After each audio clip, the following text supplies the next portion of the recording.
Hey, what's up? What's going on, my friend? How you doing? What's up, man? The pilot episode of Fights with Friends. I'm nervous. I gotta be. Are you? I'm a little nervous. Why? My heart's going. Why are you nervous, man? Well, because I don't talk to you very often. We talk every day. We talk every day. You know, it's kind of funny, actually. When you said you had an idea, the last thing that I would have ever thought of was that your idea had to do with spending more fucking time with me. Yeah, it shocks myself too. You don't know us, probably. I mean, some of you might know us. We have a pretty big audience on the internet. If you know Sambo Steve, everywhere, that's me on Instagram and all that. Paul's Krav Maga chef. But a lot of you might not know who we are, so we should probably tell you who the heck we are, right? Yeah, I mean, who are you, Paul? Me? Well, I am Paul, as Steve just pointed out. My name is Paul Varacchi. I am a Krav Maga expert. I'm a stuntman.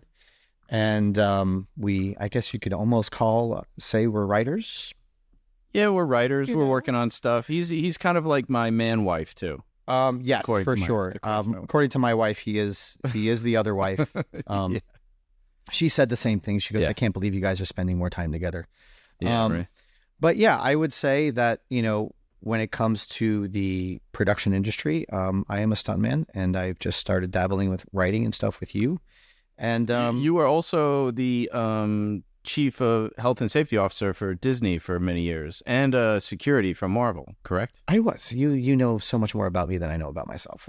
It's amazing. We've been in this business for a while. We started this stunt journey about 10 years ago in 2014. So we did, and once that happened, what was it? Doug Crosby, who's a local stunt coordinator here in New York. I met him after I produced a short film that was a proof of concept.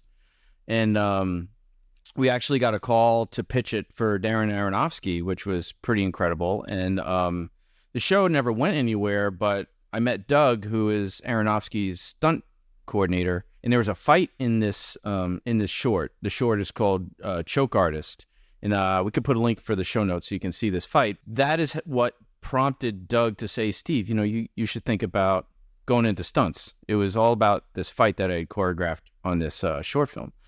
And the fight had Al Iaquinta in it from the UFC because he was a student of mine many years ago. And so he was in this short for us, and that got us some notoriety, which got us into Aronofsky's office. And 10 years later, here we are in the business and doing a podcast.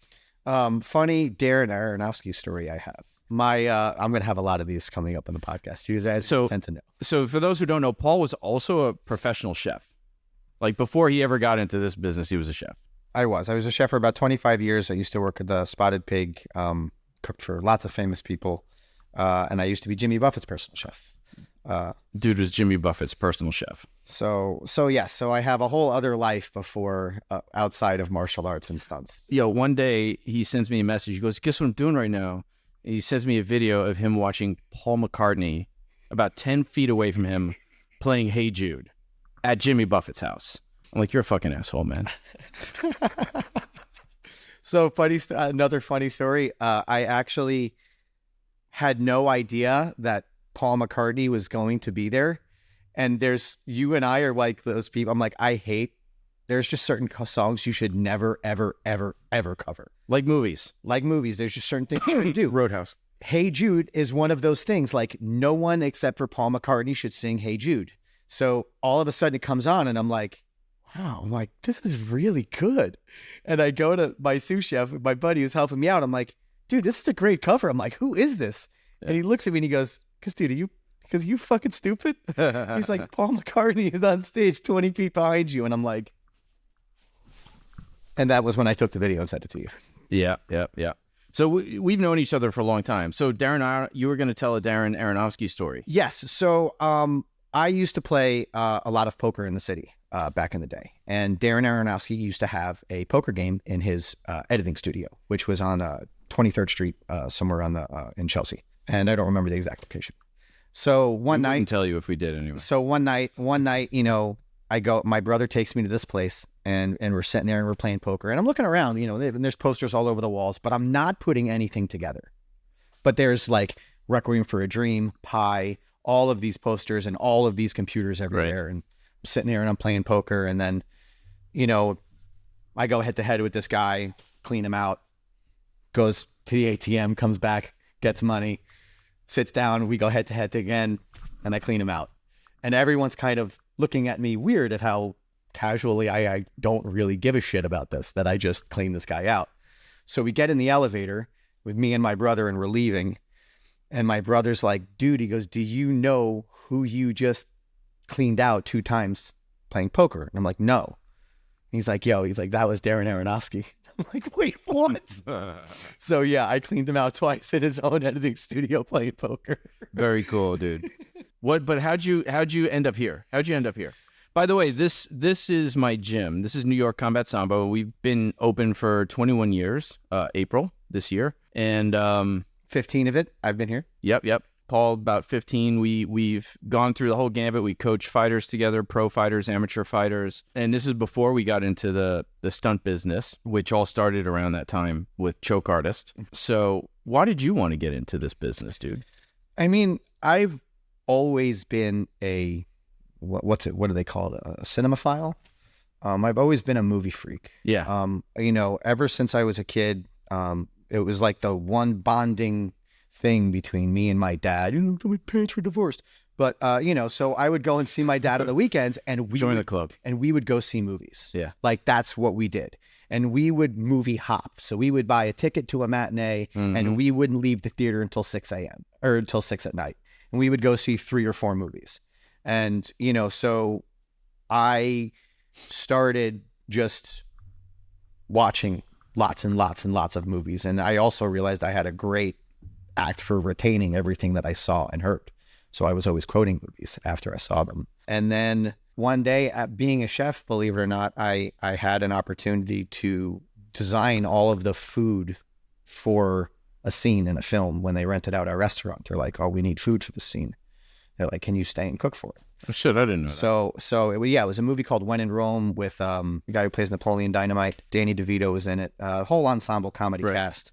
So for that day, I was in there and I was cooking all the food that was in the scene. But what was really funny is that when the movie came out, it was a blind restaurant.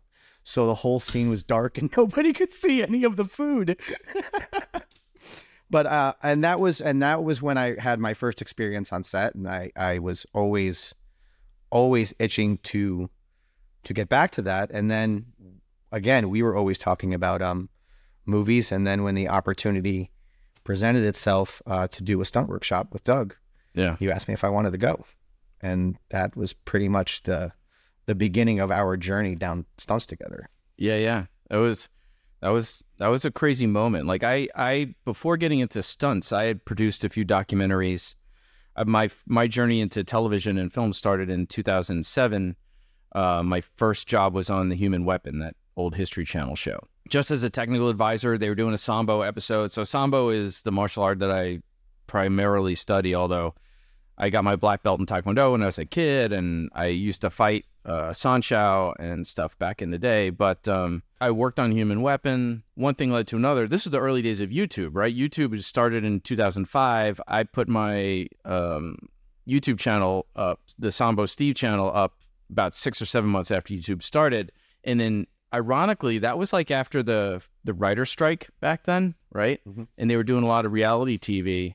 And that's when Human Weapon started, and they needed somebody that knew Sambo, right? So they went on YouTube, this new thing called YouTube, and they found me, right? So thank you, YouTube. And then that kind of got the ball rolling. And then I worked on Dahani Tackles the Globe for Travel Channel. And then next thing you know, I'm producing stuff. I was very involved in the legalization battle for mixed martial arts here in New York. I produced a documentary in 2011 called New York MMA, and luckily that film got picked up and distributed on Hulu in 2013, right? So a student of mine who used to fight for me back then, who ended up going to LA and becoming a filmmaker and a producer, was working on this TV show he wanted to pitch, Choke Artist. And he said, oh, Steve, so you're like big time Mr. Producer, got your movie on Hulu now, which was completely 100% lucky. I've never distributed a movie again. Thank you very much. But it's like, he was like, why don't you produce my proof of concept? And I was like, sure. So we raised like $8,000. We shot a 10-minute short. Next thing you know, in Aronofsky's office, next thing you know, were at Doug's Fighting for Film workshop. Mm-hmm. That was in 2015. Then at that workshop, we met a whole bunch of other New York area stunt performers.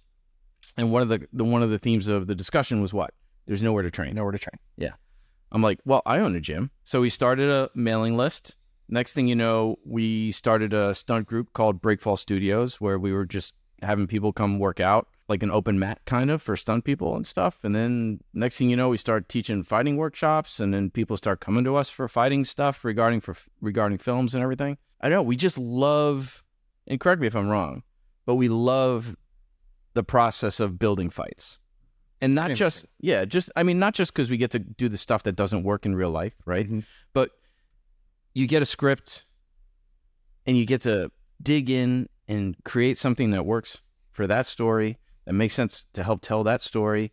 And then you see it all the way from script to the creative aspects to shooting a previs. So people who don't know what a previs is out there, previs is basically like a video storyboard, right? So we come up with an idea, we shoot sample choreography, that goes to production, the director, the producer, we get notes, we change things, then you move on to the actual shoot, And it's so gratifying to come up with something and then see it at the end, And it's just such a collaborative effort, right? It takes more than just a couple of meathead fighters to come up with some choreography. It does, because someone has to know how to shoot it. You know what I mean? It's not like we're really hitting each other. So not everything you do is going to sell. So I hit him all the time. You have to have someone who know, well, I mean, that's what's great. It's like, oh, Steve and I are going to curse. It's like, great, we can just really hit each other. We don't have to worry about stacking anything. People are like, oh God, Steve and Paul is sparring again. Look out. But it's tough. Like I've seen a lot of fights that were great that were shot by someone who didn't know how to shoot them. And then the fight was lost in trying to figure out how to shoot it. Mm-hmm. I don't know if that makes any sense, but makes total sense. Again, like you said, it's a collaborative effort, and the guy behind the camera has just as much input in selling a fight as the people in front of the camera. Dude, the camera op is the third man in a fight all the time, right? It's in not only that, but one of the first things that when I was fortunate enough to work on John Wick 2 and 3. And so when I went in to interview with Chad Stahelski the very first time, when it was about me working on 2 a little bit to help bring Sambo flavor to their fight choreography. So I'm in a meeting with him, and the first thing he said to me is, Steve, you need to learn how to shoot and edit. Like, you have to know how to do it. You will be a much better performer if you know what the cameraman and the editor are looking for. Even if you never plan to be a camera op or a editor in your career, right? So you got to know that stuff. The cameraman is so important.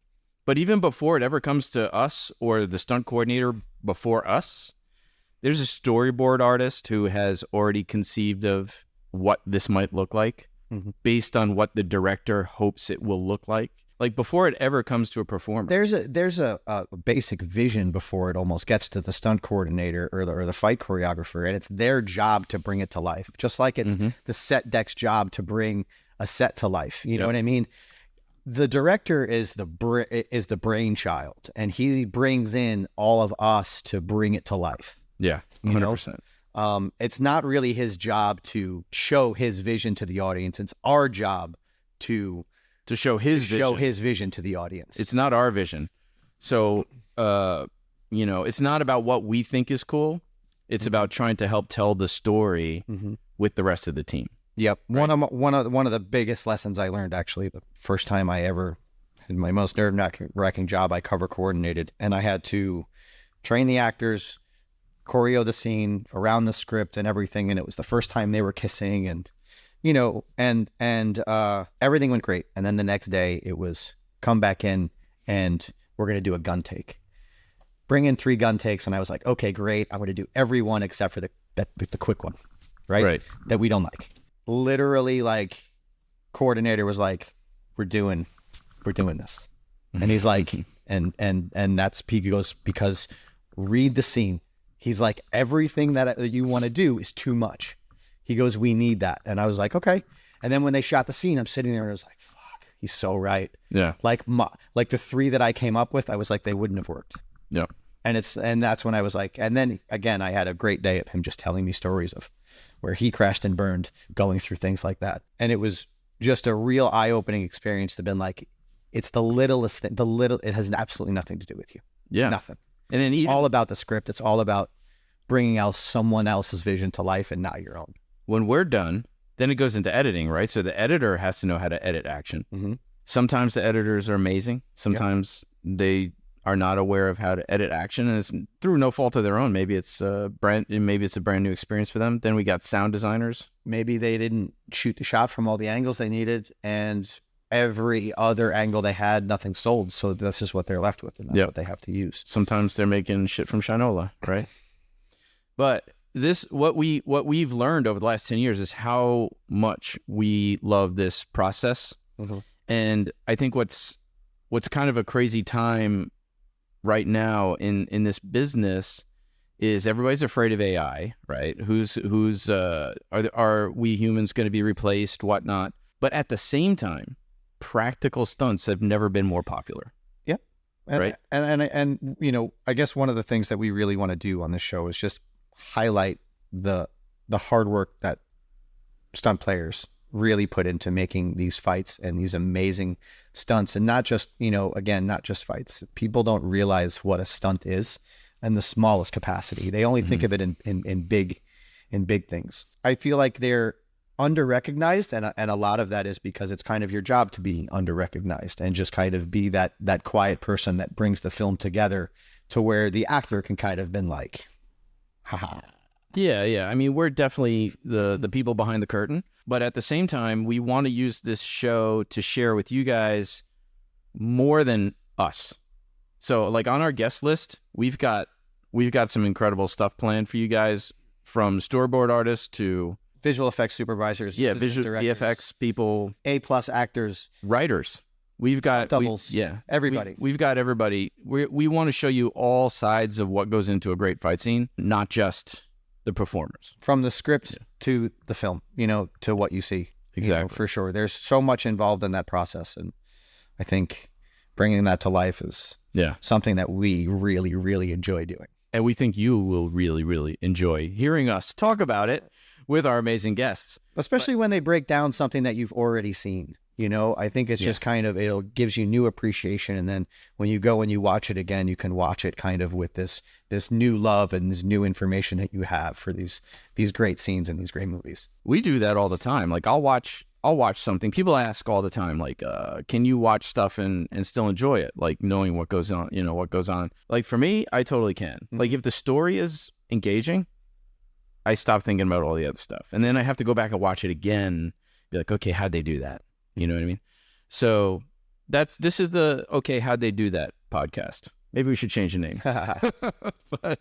but hey, listen, this podcast wouldn't happen if it wasn't for some incredible sponsors that believe in us, and we want to just give them a shout. And we will have all their information in the show notes, of course. Metro Camera Cars is this amazing company started by our friend Joe Baris, who is also a stunt performer and a stunt driver.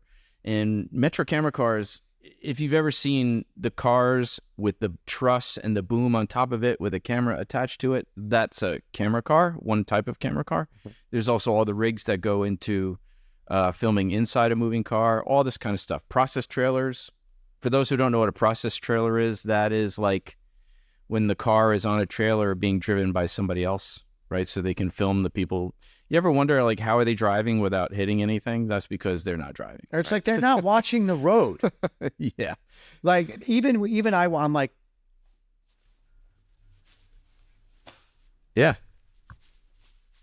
Like, I'm like, how what do you realize? The street must be on the street, on the Autobahn, like just the straightest road ever. So Joe started Metro Camera Cars. You know, he wanted to provide something that was like lower end, like not high end, not super low budget, but something affordable for the middleman filmmaker. So definitely you want to check out Metro Camera Cars. Absolutely. We got Stunt Contact is behind us. Stunt Contact is basically this amazing website with production breakdowns. Everything that's going on in pre-production, in development, in production, in post-production, anything that needs stunts, it's your go-to website. What's really cool is they also sponsor the Pay It Forward series in LA, where veteran stunt coordinators will sit and talk with rookies. So that's a really cool thing that Stunt Contact does. We got Tactical Black. I love Tactical Black. They're great. Yeah. They are pretty much the go-to place if you want to learn how to shoot and you want to look good on film doing it. That's shoot a gun, not a camera. Yes. Yeah. They teach actors how to handle firearms on and off the set safely, professionally. If you need to know what you're doing when it comes to having a gun put in your hand, you should talk to Tactical Black. We've rented to them here in our space in New York when they've taught here in New York. What's really important to us is that all our sponsors are people that we've worked with. Like, we can literally stand behind them because we have worked with them, right? Yep. Yeah, 100%. And then the last is Fight or Flight Entertainment, which is a rigging company run by Brett Copes. Yeah, we're just all over the place, even with our sponsors, man. I know. Rigging, cars, guns, basically the whole business, right? And how to find the jobs. But Brett Copes, we've had him here. We've hosted him to teach rigging 101 for stunt performers. I've attended a bunch of others of his stuff. He's based in Atlanta, but he travels around the country, works on different productions. You don't need to be a rigger to study some rigging if you're in this business. If you learn the basics. Basic knots. Yep, just to be your own safety person. One of the things about everybody on set, safety is a team sport, right? So it's like everybody on set needs to pay attention to safety. If you need a primer on flying human beings, then you want to talk to Brett. He's the best. Because he did Cirque du Soleil, right? Yeah, he was I think for 10 years, he was like a lead rigger for Cirque du Soleil. So he's pretty badass when it comes to the wire stuff, We also have a bunch of producers that really support us. They say they do. So yeah, one of our executive producers is somebody you may know, be fairly familiar with. His name is Stephen Koepfer. yeah, that guy, Paul too. Oh my God! But then there's Thiago Benedetti. He's jumped in. He's a student of mine that really supports this, and he's jumped in to help us make it happen. How many years has Thiago been here? 9. 9, right? He's almost about. I was going to say he's almost on his 10 year. Yeah, he's close to 10. That's amazing. Yeah, for sure. Becca GT is an amazing stunt performer who will be actually our first guest on the show. So you definitely want to tune into that. But she is a career stunt performer, driver, one of the best stunt drivers out there. She's a rally car driver? Yep, she races rally cars. Amazing. She drives stunt. She's amazing. She is a stunt coordinator on that show Gilded Age, for those of you who, like that show. She's a horse expert. She's just amazing. She's Natasha Lyonne's stunt double ever since Orange is New Black, all through Russian Doll. So she's going to be on our first guest interview, our next episode. As my daughter gets older, I'm just going to be like, you need to be like Becca. Yeah, Becca rocks. But she's jumped on to support this show.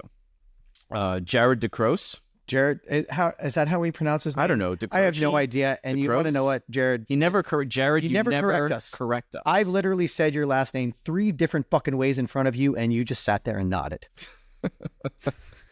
Jared's awesome. He's an awesome stunt performer and filmmaker, and we've worked with him, trained with him. Since the beginning. Yeah, since day one. Since day one, Jared has been here training with us. I mean, yeah, we love Jared. Jared's our buddy. Breakfall Studios is on board. As much his place as anybody else. Yep.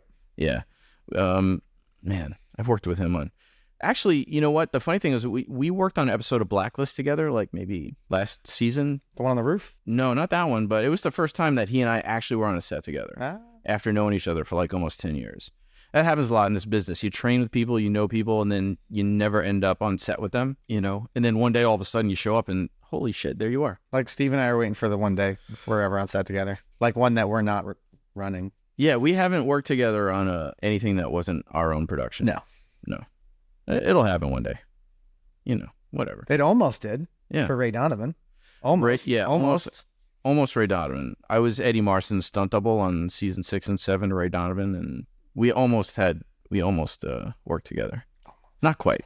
Close though. We're hoping to get Doc Duhame, the stunt coordinator of Ray Donovan, on the show. I doubt that he will say no, but we haven't asked him yet. So, Doc, if you listen to this, we're going to call you. Yeah. And that's about it. That's everybody behind the show, man. Wow. It's like all our buddies. Yeah. I love it. So, listen, in the show notes, we'll tell you where to reach out to all those people. You can follow Paul on Krav Maga Chef on Instagram. Yep. Me, Samba Steve, pretty much everywhere. You can follow this show on Fights with Friends Pod on Instagram. We're everywhere. And if you really, really want to be cool, you can check out our Patreon and kick in a few bucks too. The link will be in our show notes for that as well. I mean, moral support is great, but financial support always helps everybody. It always helps. You want to keep us going? Like, listen, man, running a podcast ain't cheap. So we definitely, all the help we can get. For sure. And again, thanks to everybody, all of our sponsors, again, you can catch them on their Instagram, Metro Camera Cars, Stunt Contact, Tactical Black, and see what it is they're really all about there. Don't forget Fight or Flight Entertainment. Fight or Flight. Sorry, Brett. We love you. Well, that's what happens. Brett told us to freestyle him, so you forget. Yeah, we asked him, what do you want us to say about you? He goes, I don't know, just never plan anything. He's like, never plan anything. So that's what you get, Brett Coopies, Coops, whatever your name is. Yeah, he never plans flying people. No planning involved. They just wing it. Oh, by the way, the beers, shout out. This is a homage to Quadros and Boss Rutan from the Pride days. Pride never dies. We're drinking beer while we break down fights. So if you are a craft beer company and want us to drink your beer on the show, we'll be glad to do it. So hit us up at fightingwithfriends@gmail.com. Fighting, not fights. Fightingwithfriends@gmail.com. That'll be in the show notes too. I think that's it. We good? I think we're good. Pilot episode done. Cha-bing!